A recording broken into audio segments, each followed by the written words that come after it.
Well, Prop 1 is leading, but only by a very tiny margin. All the more so why Governor Gavin Newsom says he's not taking any chances. I'm looking forward to the final count.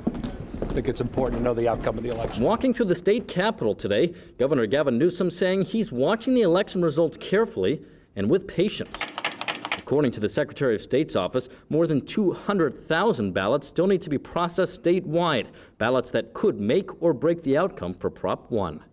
Backed by Newsom, the proposed $6.38 billion bond measure would fund more than 11,000 behavioral health beds and nearly 27,000 treatment slots for Californians experiencing severe mental illness or substance use disorders. The governor and the California Democratic Party believe, if passed, Prop 1 will make a difference. It's the right thing to do to get people off the streets, to get them the treatment and the mental health support they need to live their lives with dignity. But as of late Monday morning, statewide results showed the measure is barely passing with 50.1% of the vote. In fact, as of Monday, out of more than 7 million ballots cast, the margin between the yes and no side stood at roughly 20,000 votes. As a result, Newsom's Political Action Committee, the Campaign for Democracy, has launched a last-ditch effort to reach out to Democratic voters whose ballots were rejected for reasons like forgetting to sign the back of the return envelope. In a message to supporters, the Campaign for Democracy wrote, "This ballot initiative is so close that your commitment to volunteer could mean the difference between people getting off the streets and into the treatment they need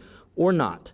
Republicans say they hope the governor recognizes why nearly half of those who cast a ballot voted against Prop 1. I just don't think they have the trust at the state level that what Governor Newsom is promising is going to deliver. Tim Rosales is a GOP strategist. He notes Newsom's State of the State address was scheduled to take place today, but it's been postponed. While Newsom's office did not cite a specific reason, Rosales believes it's because Newsom is waiting to see what happens with Prop 1 as its fate hangs in the balance.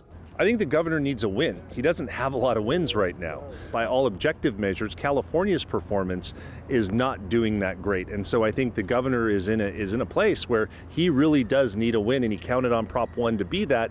And right now it looks like it'll be a win just by a nose.